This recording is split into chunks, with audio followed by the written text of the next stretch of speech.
Hey, hello everyone. I welcome to Arc Genesis and today we are going to discuss site number 7 of general knowledge.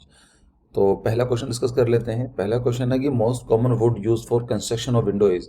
सबसे ज़्यादा जो most common would है, मतलब जो normally use की जाती है विंडो या डोर्स में बनाने के लिए। तो देखो इसके ऑप्शंस हैं ये स्प्रूस, पाइन, विग्नम, विटे। बात ये है, क्वेश्चन ऐसा इतना ज़रूरी नहीं है लेकिन आपको समझना पड़ेगा क्योंकि जो आर्किटेक्चर में हर चीज़ एक रीज़न की वजह से होती है। अगर विंडो की रिक्वायरमेंट आप ना समझ रही तो आप समझ सकते हैं इसमें कौन सा तरह का वुड यूज़ किया जाएगा।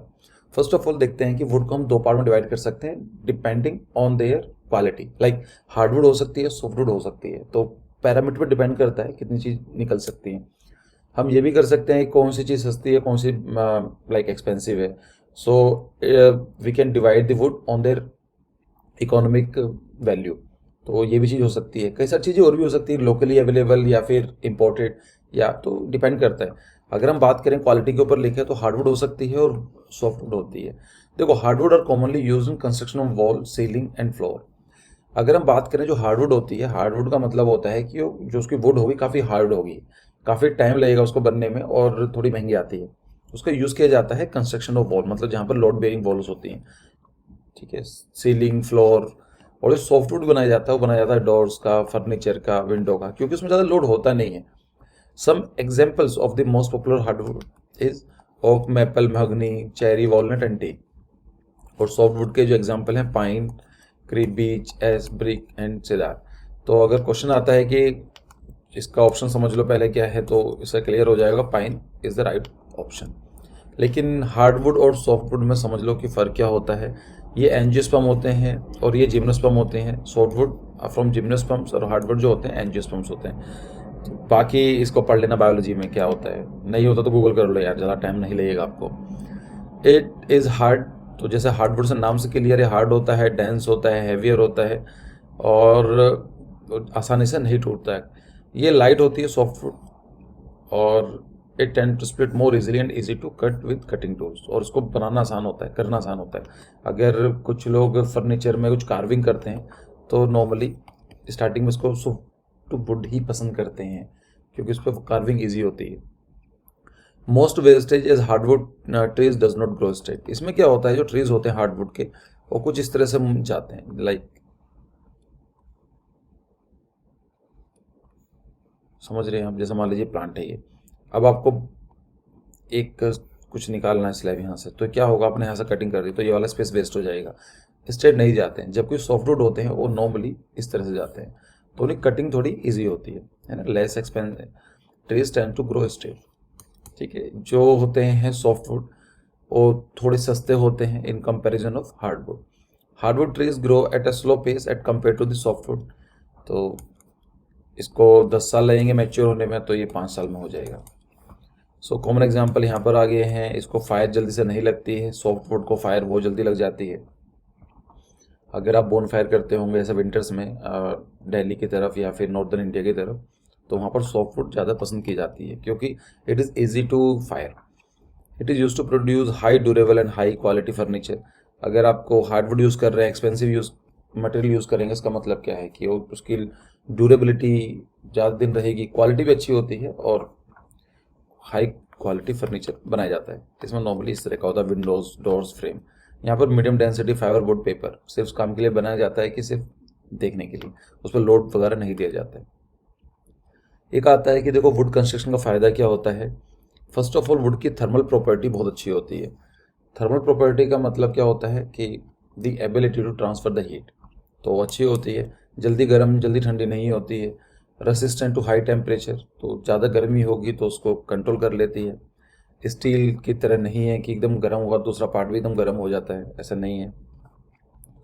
फिर आता है wood actually dries out and become stronger as the heat increases. और क्या होता है कि जैसे वुड को जितना गर्मी में रहेगा उतना ही अच्छा होता है, उसमें मॉइस्चर उसका इवेपोरेट हो जाता है और क्वालिटी अच्छी रहती है। Heat conductivity of would is relatively low, ठीक है, वो बात कर ली। और फायदा क्या होता है, high sound after acoustic properties. Would की जो अकोस्टिक प्रॉपर्टीज होती हैं बहुत अच्छी होती हैं, ये साउंड को एब्जॉर्व कर सकती है। और जो हमारी जो आवाज़ होती है, इको होती है, जो गूंजने की बात जो होती है, आवाज़ जैसे इको का मतलब होता है गूंजना, अब बोलते हैं ना, बार बार रिपीट होती रहती है, वो कम होती है। रेसिस्टेंट टू इलेक्ट्रिक करंट, इसमें करंट नहीं लगता है, स्टील में होगा तो स्पार्क हो सकता है। Make it is an optimum material for electrician insulation, ठीक है। इसकी टेंसाइल स्ट्रेंथ भी अच्छी होती है।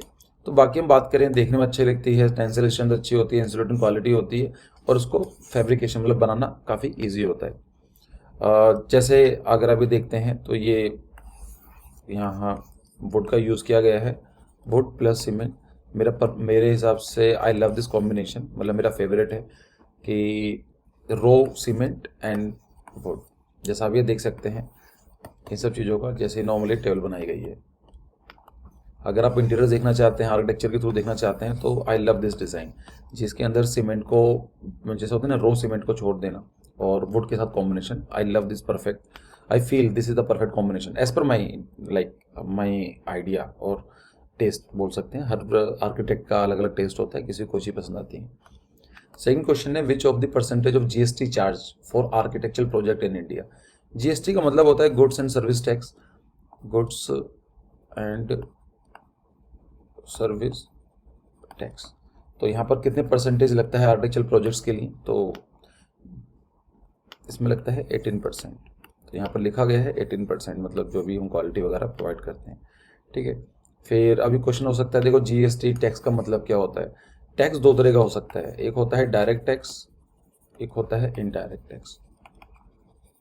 डायरेक्ट टैक्स का मतलब क्या होता है, फॉर एग्जांपल मेरी जो इनकम है, सपोज आई से कि मैं 4 लाख रुपए कमा लेता हूँ, 4 नहीं मानते इसको, थोड़ा ज़्यादा मान लेते हैं, मतलब इससे ज़्यादा नहीं कमाता हूँ, लेकिन फिर भी आपके लिए मान ली 6 लाख पर एनम।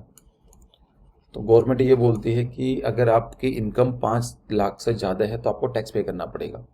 तो ये टैक्स पे मुझे करना पड़ेगा इसके ऊपर, ठीक है। तो ये मेरे ऊपर लगा हुआ है कि अनुराग सिंह के ऊपर टैक्स है ये, इसके अंदर मुझे ही टैक्स पे करना पड़ेगा, मैं किसी को बोल नहीं सकता हूँ।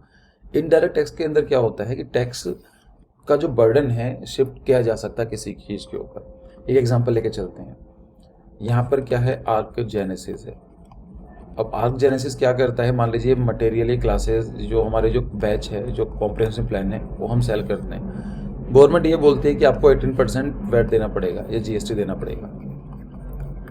अब मान लीजिए जो मेरा जो प्लान है वो 5000 रुपीज़ का है। अब मुझे पता है कि 5000 के अंदर मुझे 20% समथिंग देना पड़ेगा, तो अराउंड 1000 रुपीज़ टैक्स में चला जाएगा, लेट से। तो मैं क्या करूँगा, इसको ऑलरेडी इसके अंदर जो 5000 की जो वैल्यू होगी इसको चेंज करके बोल दूंगा 6000 रुपीज़। तो मैं क्या करूँगा, बच्चों से 6000 रुपीज़ का कोर्स बोल दूंगा उसको कि अगर आपको मटेरियल खरीदना है तो यू हैव टू पे 6000 रुपीज़। तो इसमें क्या हुआ कि टैक्स तो मुझे ही लगा, लेकिन जो मैंने इसका बर्डन था, जो 1000 रुपीज़ मुझे देने पड़ रहे थे, मैंने शिफ्ट कर दिया स्टूडेंट्स के ऊपर। नॉर्मली क्या होता है, ये सब कंपनी करती हैं, अगर आप डायरेक्ट टैक्स के लिए आपके 5 लाख रुपए ज़्यादा इनकम होनी चाहिए, तो आप टैक्स उससे कम कमाते हैं तो टैक्स नहीं लगेगा। लेकिन इनडायरेक्ट टैक्स सभी चीज़ के ऊपर लगता है सभी लोगों के ऊपर लगता है, from the beggar to the Ambani. अगर आप मान लीजिए सॉरी, अगर आप कोई मार्केट में कोई बिस्किट का पैकेट लेने के लिए जाते हैं तो उसमें टैक्स इंक्लूडेड होता है, तो उस सभी के ऊपर लगता है इनडायरेक्ट टैक्स। तो बिस्किट वाले जो कंपनी ने क्या किया, टैक्स उसके ऊपर लगा, पर शिफ्ट कर दिया। उसमें लिखा था ना कि including MRP, maximum retail prices, तो उसमें इंक्लूडिंग टैक्सेस होते हैं, ठीक है। तो फिर आता है कि civic centre of Delhi is design by, तो जो दिल्ली का सिविक सेंटर है तो किसने डिज़ाइन किया है, ऑप्शन नंबर डी। यहाँ पर आप पढ़ लेना, इसको देख के मैंने यहाँ पर हाईलाइट किया हुआ है। ये बिल्डिंग भी याद रख लो, इस तरह से देखने बाई चांस अगर पूछ लें आपसे। इस बार जेई के अंदर खिड़की मस्जिद पूछी थी, आई हैव नो आइडिया कि इतना डिटेल में कौन पूछता है। Concept of 3S by Patrick Geddes does not included. देखो पैट्रिक गैडिस एक बहुत बड़े प्लानर हुआ करते थे, तेल अवीव में डिज़ाइन किया उन्होंने, बॉम्बे का डिज़ाइन किया, कई बहुत डिटेल में डिस्कस किया। अगर आप बी प्लानिंग की प्रिपरेशन कर रहे हैं तो पैट्रिक गैडिस के बारे में आपको नहीं पता है तो सोचने वाली बात है, क्योंकि जैसे अगर आप आर्किटेक्चर के बारे में स्टडी कर रहे हैं तो आपको ली कॉर्बुजियर के बारे में पता होना चाहिए। सेम चीज़ है पैट्रिक गैडिस के बारे में। तो उन्होंने 3S दिए थे, तो 3S का मतलब ऐसा आता है, सिंपैथी, सिंथेसिस और सिनर्जी। तो यहाँ पर अगर हम देखेंगे, surgery was not the option, ठीक है। इसको पढ़ लेना, मैंने यहाँ डाल दिया है। नॉर्मली इसके बारे में 3 डव्स के थ्रू दिखाया था उन्होंने, बट अगेन ये बेसिक 3S पता होना जरूरी है। फिर आता है which structure is also known as गुम्बद इन आर्किटेक्चर।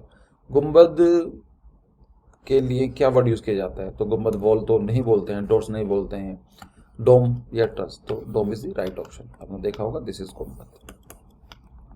फिर नेक्स्ट क्वेश्चन आता है अपर और outer curve of an arch is known as. देखो आर्च एक बहुत बड़ी होती, बिल्डिंग कंस्ट्रक्शन में एक बहुत बड़ी टेक्निक होती है। अगर हम बात करें आर्च, इसका मतलब होता है कि इस तरीके से बनाते हैं, तो जिसका बाहर वाला पार्ट होता है उसको एक्सोडस बोलते हैं, जो इनसाइड वाला पार्ट होता है उसको इंट्रोडस बोलते हैं, और जो ये वाला पार्ट होता है उसको बोलते हैं की स्टोन, या यहाँ पर की ब्रिक लिखा हुआ है, इसको बोलते हैं की स्टोन। की स्टोन का मतलब क्या होता है? देखो की स्टोन एक आर्टिफिशियल वर्ड है और ये काफ़ी फेमस है नॉर्मल लैंग्वेज में भी। आपने देखा होगा कि की स्टोन को बोला जाता है कि जैसे की स्टोन स्पीसीज होती हैं, या फिर हम बोलें की स्टोन वर्क होता है। इसका मतलब है कि की स्टोन में क्या होता है, आर्च के अंदर जो ये वाला जो स्टोन होता है इसके ऊपर लोड नहीं होता है कुछ भी, राइट। लेकिन अगर आपने इसे की स्टोन को निकाल दिया तो ये पूरा का पूरा जो आर्च है कोलैप्स कर जाएगा ये। तो इसलिए किसी भी चीज़ को ज़्यादा उसकी वैल्यू होती है कि इसके बिना कोई भी काम नहीं हो सकता, दैट्स कॉल्ड कीस्टोन स्पीसीज या keystone. Keystone species ecological concept है। मान लीजिए एक नेशनल पार्क है और वहाँ की जो कंडीशन है डिग्रेड हो रही है, अगर उसको गवर्नमेंट चाहती है उनको प्रिजर्व करना, तो उसे कीस्टोन स्पीसीज बताती है कि दिस इज कीस्टोन स्पीसीज। इसका मतलब है कि अगर ये स्पीसीज की हमने केयर नहीं करी तो पूरा इकोसिस्टम खराब हो जाएगा, दैट्स कॉल्ड कीस्टोन। तो आप उसी से नाम से क्लियर है, ठीक है। फिर नेक्स्ट क्वेश्चन आता है who founded art no way movement in 2 parts. तो आर्ट नोवे मूवमेंट, इसको वैसे हिस्ट्री का पार्ट है, एकदम टिट्स एंड बिट्स में तो समझाना मुश्किल है, लेकिन आप थोड़ा याद कर लेना। सेजफोर्ड ब्रिंग जो है इनका मेन पर्सन थे।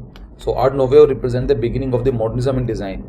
It occurred at a time when mass produced consumer goods began to fill the market place and designer architects and artist began to understand that the hard handicraft work of centuries past could be lost. देखो होता क्या था कि यहाँ की जो बात करें 1773 से बोला जाता है इंडस्ट्रियल रेवोल्यूशन स्टार्ट हो गया ब्रिटेन में, उसके बाद ये गया फ्रांस में, उसके बाद जाता है जर्मनी में, और साथ साथ यूएसए में चल ही रहा था।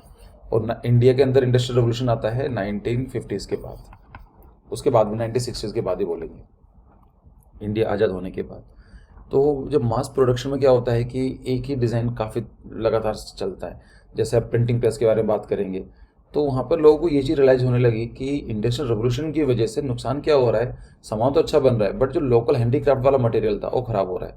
सो while reclaiming the craft tradition, art nouveau designers simultaneously rejected the traditional style of favour of new organic forms and emphasise humanity connection in nature, ठीक है। तो यहाँ पर आता है आर्ट नोवियो, फ्रेंच का मतलब होता है new style, was popular by the famous Maison de art, एक house of the new art, एक गैलरी थी, आप Paris art gallery operated by the सेजफोर्ड,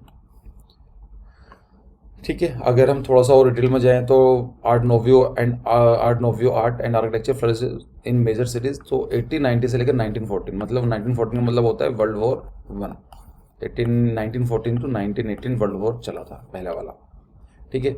तो ये काफ़ी, ये सिर्फ आर्किटेक्चर में चेंज नहीं आया था, ये आर्किटेक्चर में भी था, फर्नीचर में था, ग्लास वर्क में था, ग्राफिक डिज़ाइन में था, ज्वेलरी, पेंटिंग, पोट्री, सब चीज़ों में था। तो इस तरह का चीज़ आती है। फिर नेक्स्ट क्वेश्चन आता है the term side lights are related with which building component. तो जो साइड लाइट जो होती है ये डोर की किस चीज़ से कंपेयर, तो ये doors, wind, wall, floor, roof. तो देखो देख लेते हैं, इसको बोलते हैं साइड वालों को, इनको बोलते हैं साइड लाइट्स, ठीक है। तो ये किस में होगी, डोर और विंडोज़ में होंगी। तो ये डोर भी आ सकता है और यहाँ विंडोज़ भी आ सकता है। समझ में है ना क्या चीज़ है ये। फिर आता है which is the world largest panoramic sculpture relief located. तो इसका ऑप्शन है महाबलीपुरम, मामल्लापुरम, दोनों की चीज़ें। तो देख लेना, इसको थोड़ा पढ़ना चाहो तो मैंने डाल दिया है इसके अंदर। ये यूनेस्को के अंदर वर्ल्ड हेरिटेज साइट है, ये महाबलीपुरम, मामल्लापुरम या 7 पगोड़ा बोला जाता है इनको। तो ठीक है, लोकेशन वेरी इंपॉर्टेंट, पूछ सकते हैं आपसे मैच द फॉलोइंग या फिर ऐसा कुछ मैच करा सकते हैं, डायरेक्टली पूछा जा सकता है। फिर आता है which of the following cities have maximum number of historical monuments, Kolkata, Mumbai, Delhi, Hyderabad. तो उसका सही ऑप्शन है दिल्ली। तो दिल्ली के अंदर क्या है, सबसे ज़्यादा देखने को मिलेंगे आपको मोन्यूमेंट। अगर हम बात करें कितने हैं तो 112 मोन्यूमेंट्स दिल्ली के अंदर हैं। तो आजकल सेशन ख़त्म हो गया है, नया बैच हमारा स्टार्ट होने वाला है। आप अगर नया बैच चाहते हैं करना तो जो नया बैच होगा ये हम लोग अप्रैल के फर्स्ट वीक से स्टार्ट होने वाला है, on the of course weekends में ही होगा। तो अगर आप पेमेंट उससे पहले करते हैं, मार्च के एंड तक करते हैं, ऑफ कोर्स मैं उसके लिए एक डेडिकेटेड वीडियो बनाऊंगा भी, तो आपको 15,000 पे करना है, नहीं तो फिर इसका जो रेट है वो 18,000 रुपीज़ हो जाएगा after the first week of the April month. तो आप चाहें तो बुक करा सकते हैं। 15,000 रुपये का कोर्स है, जिसके अंदर हम लोग 20 to 22 क्लासेस होती हैं, जिसके अंदर हम लोग एक क्लासेस देते हैं, हिस्ट्री क्लासेस हैं, एप्टीट्यूड क्लासेस होंगी, ड्राइंग होती है, कलर थ्योरी होती है, material course, problem building construction चीज़ होती हैं। साथ में असाइनमेंट मिलता है, साथ में प्रिंटिंग मटेरियल है, जिसके अंदर आपको 11 बुकलेट्स मिलेंगी जो आपके घर पर डिलीवर की जाएंगी। कुछ बच्चे मुझे फ़ोन करते हैं, पूछते हैं, तो एक बार यहाँ पर समझ लो, मैं आपको समझा रहा हूँ, क्योंकि टेक्स्ट में इतना इजी नहीं होता है। बाकी इसके अंदर हमारा जो टेस्ट होंगे ये आएंगे, नाटक की full test series on the based of latest pattern. So see you again in the next video. और अगर आप मुझसे जुड़ना चाहते हैं तो ये नंबर है, इन पर मुझे व्हाट्सअप कर सकते हैं। ठीक है, थैंक यू फॉर ज्वाइनिंग।